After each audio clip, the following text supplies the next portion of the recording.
Good morning friends, how are you friends? আমরা West Bengal school service কমিশনের group C এবং D এক্সামের জন্য ম্যাথসের চ্যাপ্টার ওয়াইজ ক্লাস শুরু করেছি। ইতিমধ্যে আমরা এলসিএম, এইচসিএফ, লসাগু এবং গসাগুটাকে কমপ্লিট করে নিয়েছি। কাল থেকে আমরা সিম্পলিফিকেশন, সরলীকরণটা শুরু করেছি। আজ আমরা এর পার্ট 2টাকে কভার করব। তাহলে চলো আজকের ক্লাস শুরু করা যাক। দেখো, প্রথম প্রশ্ন রয়েছে তোমাদের সামনে। কাল আমরা টোটাল 11টা মতো প্রশ্ন কমপ্লিট করেছিলাম। আজকে 12 নম্বর থেকে ক্লাসটাকে কন্টিনিউ করছি। ঠিক আছে, দেখো কি বলছে। √6 প্লাস এভাবে কন্টিনিউ আগে আছে ইনফিনিটি পর্যন্ত, অনন্ত পর্যন্ত আছে। তাহলে কি করব, এই যে √6 আছে এটাকে একের ডিফারেন্সে ভেঙে নেবো। তাহলে এই √6টাকে আমরা 3 গুণ 2 লিখতে পারি। 3 2 6 হচ্ছে, লিখতেই পারি। আর দেখো এটা একের ডিফারেন্সে ভেঙে গেল, 3 - 2 1। তো এইভাবে একের ডিফারেন্সে ভেঙে নেবো। বোঝা গেল? এবার দেখো, যদি প্লাস চিহ্ন থাকে, এখানে কি আছে, প্লাস চিহ্ন আছে। তো যদি প্লাস চিহ্ন থাকে তাহলে এই বড়টা আনসার হবে, বড় সংখ্যাটা আনসার হবে। তাহলে এর আনসার হয়ে যাবে 3। অপশন এ হবে কারেক্ট আনসার। বোঝা গেল? এইভাবে প্রথমে একের ডিফারেন্সে ভেঙে নেব। যদি প্লাস চিহ্ন থাকে তাহলে বড় সংখ্যাটা আনসার হবে। আর যদি মনে করো এখানে মাইনাস চিহ্ন থাকতো, মানে এভাবে থাকতো প্রশ্নটা, √6 এভাবে কন্টিনিউ ইনফিনিটি পর্যন্ত। তাহলে মাইনাস চিহ্ন আছে, তাহলে কি হতো, এই 6টাকে 3 2 এই একের ডিফারেন্সে ভেঙে নেব। আর এই 2টা হয়ে যাবে আনসার, মানে ছোট সংখ্যাটা হবে আনসার যদি মাইনাস থাকে। আর প্লাস থাকলে বড় সংখ্যাটা। মাথায় থাকবে? তাহলে চলো পরবর্তী প্রশ্নে যাওয়া যাক। দেখো, পরবর্তী প্রশ্ন রয়েছে তোমাদের সামনে। তাহলে কি হবে, আনসার মাইনাস আছে, তাহলে অপশন বি হয়ে যাবে। বোঝা গেল? এখনই তো বোঝালাম। এই 6টাকে একের ডিফারেন্সে ভেঙে নেব, আর যেহেতু মাইনাস চিহ্ন আছে তাহলে এই ছোট ছোট সংখ্যাটা হবে আনসার। তাহলে অপশন বি হয়ে যাবে কারেক্ট আনসার। ঠিক আছে, চলো আগে বাড়া যাক। দেখো, নেক্সট প্রশ্ন রয়েছে তোমাদের সামনে। 30 সেকেন্ড সময় দিচ্ছি, ট্রাই করো, বলো এর আনসার কি হবে। কনসেপ্ট বুঝিয়ে দিয়েছি, কি করবে, একের ডিফারেন্সে ভেঙে নেবে। আর দেখো প্লাস চিহ্ন আছে, তাহলে কি করবে, ভাঙার পর যেটা বড় সংখ্যা থাকবে সেটাই আনসার হবে। বলো কি হবে, ট্রাই করো।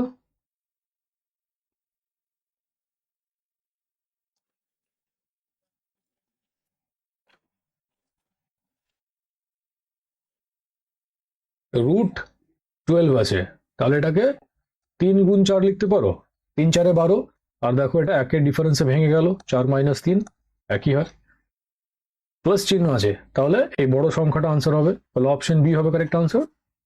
ঠিক আছে, বোঝা গেছে? আর যদি ধরো মাইনাস চিহ্ন থাকতো, প্রশ্নটা এরকম হতো,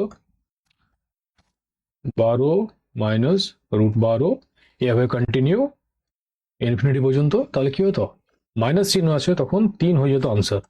ঠিক আছে, 3। আর এখানে 4 হয়ে যাবে আনসার, যেহেতু প্লাস চিহ্ন আছে। ঠিক আছে, চলো তাহলে আগে বাড়া যাক। বলো এর আনসার কি হবে। আবার 30 সেকেন্ড সময় দিলাম। √30 প্লাস √30 এভাবে কন্টিনিউ ইনফিনিটি পর্যন্ত আছে। আর দেখো প্লাস চিহ্ন আছে, তাহলে কি হবে, একের ডিফারেন্সে ভাঙার পর যেটা বড় সংখ্যা থাকবে সেটা আনসার হবে। তাহলে এই √30কে তোমরা 5 গুণ 6 লিখতে পারো, 5 6 30 হয়। আর এদের অন্তরটাও দেখো একই আছে। আর যেহেতু প্লাস চিহ্ন আছে তাহলে বড় সংখ্যাটা আনসার হবে। তাহলে 6 হয়ে যাবে আনসার, অপশন ডি। আর যদি মাইনাস থাকতো তাহলে 5 আনসার হতো। ঠিক আছে, চলো আগে বাড়া যাক। বলো এর আনসার কি হবে। 10 সেকেন্ড সময় দিচ্ছি। 30 সেকেন্ড নিয়ে কি করবে, 30 সেকেন্ড লাগবে। তাহলে বলো কি হবে এর আনসার।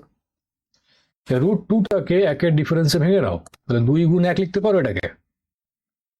একের অন্তরে ভাঙা হয়ে গেল, প্লাস চিহ্ন আছে তাহলে বড় সংখ্যাটা আনসার হবে। তাহলে 2 হয়ে যাবে এর আনসার, অপশন বি।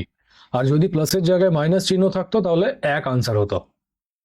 ঠিক আছে, চলো আগে বাড়া যাক।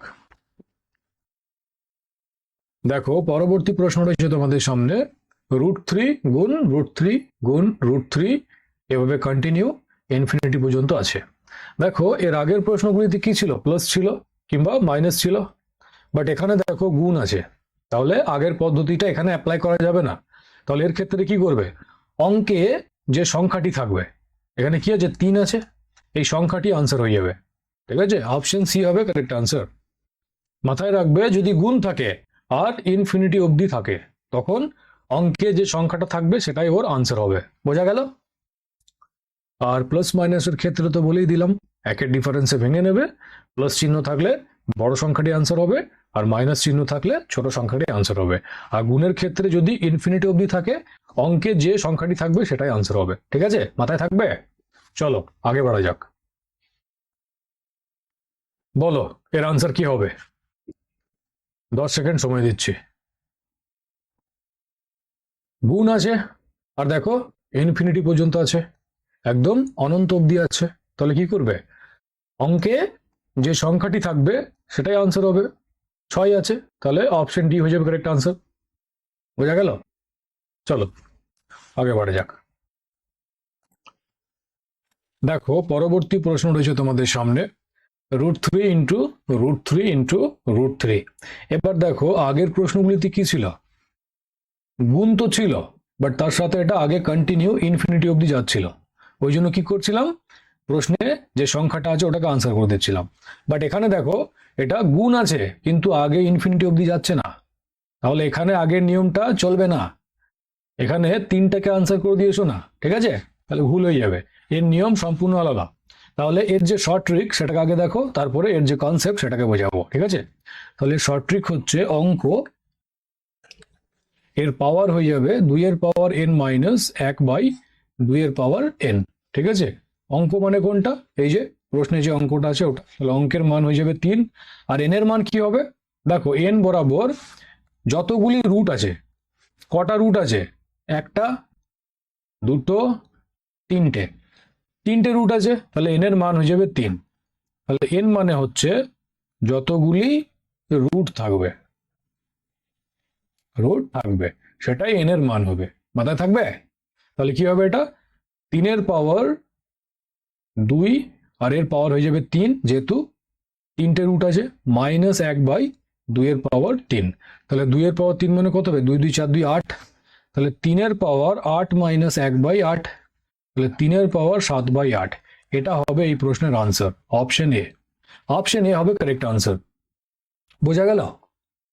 শর্ট ট্রিকটা বুঝতে পারলে অঙ্ক ওর পাওয়ার করবো 2 এর পাওয়ার n মাইনাস 1/2 এর পাওয়ার n। ঠিক আছে, এখানে যদি 4টে রুট থাকতো তাহলে n এর মান 4 হতো, 5টা থাকলে n এর মান 5 হতো, বাকি প্রসেস সব সেম হবে।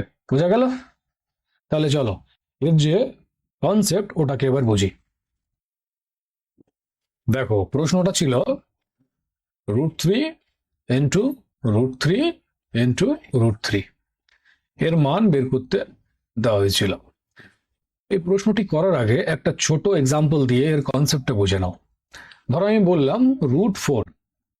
√4 মানে কত? আমরা সবাই জানি √4 এর মান হয় 2। বাট কিভাবে এই 2টা আসে কিভাবে?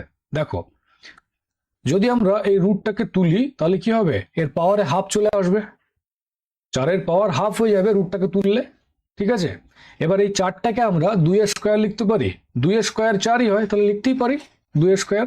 আর এর পাওয়ারে আছে হাফ, তাহলে এই 2 আর 2 কেটে যাবে, তাহলে 2 এর পাওয়ার 1 হয়ে যাবে, আর 2 এর পাওয়ার 1 মানে 2 হয়। বোঝা গেল?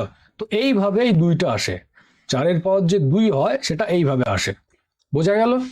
তাহলে একই রকম ভাবে এই √3 আছে, এই √3টাকে আমরা রুটটাকে তুললে 3 এর পাওয়ার হাফ লিখতে পারি, লিখতেই পারি, সামনেই তো আছে, কেন লিখতে পারবো না? পারবো। বোঝা গেল? এবার দেখো এদের পাওয়ার কিছু নেই, তাহলে 1 ধরে নিচ্ছি। আর সলভ করার সময় আমরা এইভাবে সলভ করব, মানে প্রথমে এই 3টার কাজ করব, তারপরে এর, আর লাস্টে এর, যেমনটা কালকে বুঝিয়েছিলাম। কালকের ক্লাস করে এসছো, রিভিশন করে আসতে বলেছিলাম। কালকে ক্লাস শেষ করার সময়তে রিভিশন করে আসতে বলেছিলাম যাতে আজকে প্রবলেম না হয়। ঠিক আছে, তো আমরা এই দিক থেকে সলভ করতে করতে যাব, মানে আগে এই √3 কাজ করব, তারপরে এই √3টার, আর লাস্টে এই √3টার। ঠিক আছে, তাহলে দেখো এদের পাওয়ারে 1 নিয়ে নিলাম, তাহলে এর পাওয়ারে 1 আছে, 3 এর পাওয়ার 1 3ই হয়, অসুবিধা নাই লিখলে। একই রকম ভাবে 3 এর পাওয়ার 1, এটা তো কোনো অসুবিধা হবে না, কারণ 3ই হচ্ছে ঘুরে ফিরে। আর এই যে রুটটা আছে এটাকে তুললে কি হয়ে যাবে? 3 এর পাওয়ার হাফ হবে। এই যে রুট তুললাম, 3 এর পাওয়ার হাফ। বোঝা গেল? এবার দেখো যখন আধার সমান থাকে, এখানে আধারে দেখো 3ই আছে, যখন আধার সমান থাকে তখন পাওয়ার গুলো অ্যাড হয়ে যায়। তাহলে পাওয়ারে 1 আছে আর এদিকে পাওয়ারে হাফ আছে, তাহলে পাওয়ারটা অ্যাড হয়ে যাবে। তাহলে 2 লসাগু হলে 2 একে 2 প্লাস 1 মানে 3/2 হয়ে যাবে। তাহলে রুট ওভার 3 এর পাওয়ার 1 রুট 3 এর পাওয়ার কত হবে, এই পাওয়ারটা অ্যাড হয়ে গিয়ে 3/2 হয়ে যাবে। ঠিক আছে, আধারটা 1 আছে তাহলে পাওয়ারটা অ্যাড হয়ে যাবে না। দেখো √3 এর পাওয়ার 1 আছে, এবার যদি এই রুটটাকে তুলে দিই তাহলে কি হবে, 3 এর পাওয়ার হাফ হয়ে যাবে। তাহলে 3 এর পাওয়ার হাফ গুণ আগে কি ছিল, পাওয়ারে 3/2 ছিল, তাহলে গুণ হয়ে যাবে এটা। তাহলে 3 এর পাওয়ার 1 গুণ এটা গুণ করলে হচ্ছে 3/4, তাহলে 3 এর পাওয়ার এটা 3/4 হয়ে যাবে, এটাকে গুণ করে দিলাম, 3 একে 3 2 2 4, বোঝা গেল। আবার দেখো আধারটা 1 হয়ে গেল, তাহলে পাওয়ারটা অ্যাড হবে, তাহলে 1 প্লাস 3/4 হবে। তাহলে 4 লসাগু হলে 4 প্লাস 3, তাহলে এটা হচ্ছে 7/4। তাহলে এটা হয়ে যাবে √3 এর পাওয়ার 7/4, বোঝা গেল। এবার যদি এই রুটটাকে তুলি তাহলে কি হবে, আবার 3 এর পাওয়ার হাফ হয়ে যাবে, আর গুণ কত আছে, এটা 7/4 আছে, তাহলে কত হবে 7 একে 7 আর 4 2 8, তাহলে 3 এর পাওয়ার 7/8 এলো আনসার। দেখো 3 এর পাওয়ার 7/8, বোঝা গেল। তো এই হচ্ছে তোমাদের শর্ট ট্রিক, আর এটা হচ্ছে তোমাদের কনসেপ্ট। শর্ট ট্রিকের সাথে সাথে কনসেপ্টটাকেও নিয়ে চলবে, ঠিক আছে, তাহলে তোমাদের মাথায় বেশি দিন থাকবে জিনিসটা। আর নাহলে শর্ট ট্রিক আর কত মুখস্থ করবে, 5000টা ম্যাথসের জন্য 5000টা শর্ট ট্রিক মুখস্থ করতে হবে, বোঝা গেল। চলো তাহলে পরবর্তী প্রশ্নে যাওয়া যাক।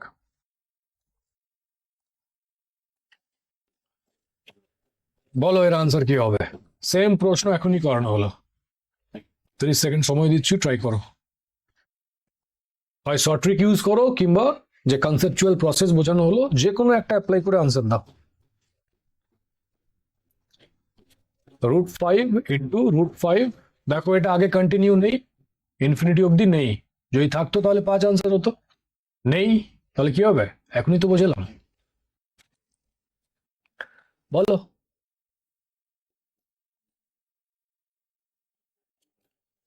দেখো যাদের আনসার অপশন বি এসছে, 5 এর পাওয়ার 15/16, তারা কারেক্ট। দেখো কি করবে, অঙ্ক এর পাওয়ার 2 এর পাওয়ার n-1/2 এর পাওয়ার n, অঙ্ক কি হবে, এই যে দেখতেই পাচ্ছি 5, আর n এর মান কি হবে, যতগুলো রুট আছে, কটা রুট আছে, 1টা 2টো 3টে 4টে, তাহলে n এর মান হয়ে যাবে 4। তাহলে 2 এর পাওয়ার 4-1/2 এর পাওয়ার 4, 2 এর পাওয়ার 4 কত হয়, 16 হয়, তাহলে 16 - 1/16, তাহলে এটা হয়ে যাবে 5 এর পাওয়ার 15/16। ঠিক আছে, অপশন বি 5 এর পাওয়ার 15/16, বোঝা গেল। চলো তাহলে আগে বাড়া যাক। দেখো পরবর্তী প্রশ্ন রয়েছে তোমাদের সামনে, বলো এর আনসার কি হবে। 30 সেকেন্ড সময় দিচ্ছি, ট্রাই করো। এ ধরনের প্রশ্ন কালকে ক্লাসে করানো হয়েছিল, তো আনসার চলে আসা দরকার, ঠিক আছে, করো। দেখো 1 2 3 4 5 6 7 8, 8টার পরে দশমিক আছে, মানে দশমিকটাকে তুললে 1-এর পিঠে 8টা শূন্য বসবে, তাই তো। তাহলে ভাবছো কি অত, করো। দেখো যাদের আনসার অপশন সি এসছে তারা কারেক্ট, 0.0012, এটা হবে কারেক্ট আনসার। তাহলে কি হবে, দেখো 0.00000144, 8টার পরে দশমিক আছে, দশমিকটাকে তুলছি মানে 1-এর পিঠে 8টা শূন্য বসবে। 8টাই লিখলাম তো না, বেশি লিখে দিলাম, 2 2 4 2 6 2 8, ঠিক আছে। আর পুরোটাতে রুট আছে, রুট তুললে কত হবে, 12 12 144/8টা শূন্য আছে, তাহলে 4টে শূন্য হয়ে যাবে। এবার দেখো 1-এর পিঠে 4টে শূন্য আছে, মানে 4 ঘর আগে দশমিকটা বসবে, তাহলে 1 2 3 4, 4 ঘর আগে দশমিক বসে যাবে, তাহলে 0.0012, এটা হবে আনসার, অপশন সি, বোঝা গেল। চল আগে বাড়া যাক। এর আনসার করো, সেম প্রশ্ন। 10 সেকেন্ড দিচ্ছি, 30 সেকেন্ড নিয়ে কি করবে?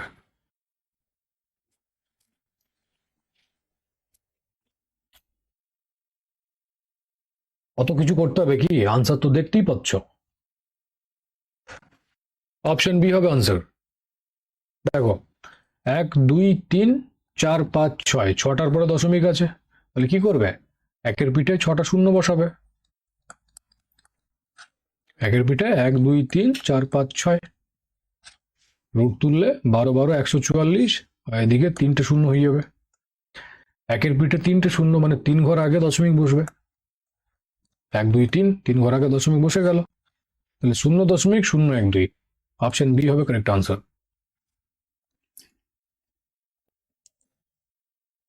বলো এর আনসার কি হবে? 30 সেকেন্ড সময় দিচ্ছি, ট্রাই করো।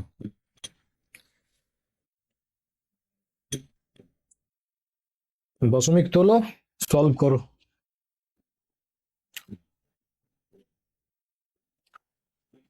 দেখো 1 2 3, 3টের পর দশমিক আছে, তাহলে দশমিক তুললে একের পিঠে 3টে শূন্য বসবে, তাহলে 441 বাই 1000 হয়ে যাবে। আর বাই এখানেও দেখো 3টের পরে দশমিক আছে, তাহলে 625 বাই 1000 হয়ে যাবে, আর পুরোটাতে রুট আছে। ব্যাস, সলভ করো এবার। কত হবে এটা? 21 21 441 হয়, তাহলে 21 বাই আর 25 25 625 হয়, 21 বাই 25 হয়ে যাবে। ঠিক আছে, দেখো 441 বাই 1000 গুণ করলে এটা উল্টে যাবে, 1000 বাই 625 হবে। এটাতে রুট আছে, তাহলে 1000 কেটে যাবে, মানে রুট ওভার 441 বাই 625। তবে 21 21 441 হয়, আর 25 25 625, তাহলে 21 বাই 25 হয়ে যাবে আনসার। কিন্তু অপশনে দেখো আনসারগুলো অন্যরকম আছে, 84 আছে, 48 আছে, এ তো হবেই না 48। দেখো 21 সাথে যদি 4 গুণ করো, 21 4 84 হয়, তাহলে ওপর নিচে 4 গুণ করে দেবো, প্রবলেম নেই কোনো, করা যেতেই পারে। তাহলে 21 4 84 বাই 25 4 100 হয়ে যাবে। দেখো একের পিঠে দুটো শূন্য আছে, মানে 2 ঘর আগে দশমিক লাগবে, তাহলে 8 4 1 2, এর আগে দশমিক লেগে যাবে 2 ঘর আগে, এটা হয়ে যাবে আনসার। তাহলে 0.84 হবে আনসার, অপশন সি। বোঝা গেল? 0.84। ঠিক আছে, চলো তাহলে আগে বাড়া যাক। ঠিক আছে ফ্রেন্ডস, আজকের ক্লাস এতটাই থাক। কাল তোমাদের সিম্পলিফিকেশনের লাস্ট ক্লাস হবে, তারপর আমরা একটা নতুন টপিক রেশিও অ্যান্ড প্রপোর্শনকে শুরু করব। ঠিক আছে, আর আজকের ক্লাসের পিডিএফ তোমরা টেলিগ্রামে পেয়ে যাবে। আর যেগুলো পড়ানো হলো সেগুলো বাড়িতে একবার রিভিশন করে নিও ঠিক করে, ঠিক আছে? নাহলে আবার কালকে প্রবলেমে পড়বে। চলো তাহলে আবার কাল দেখা হচ্ছে। Thank you.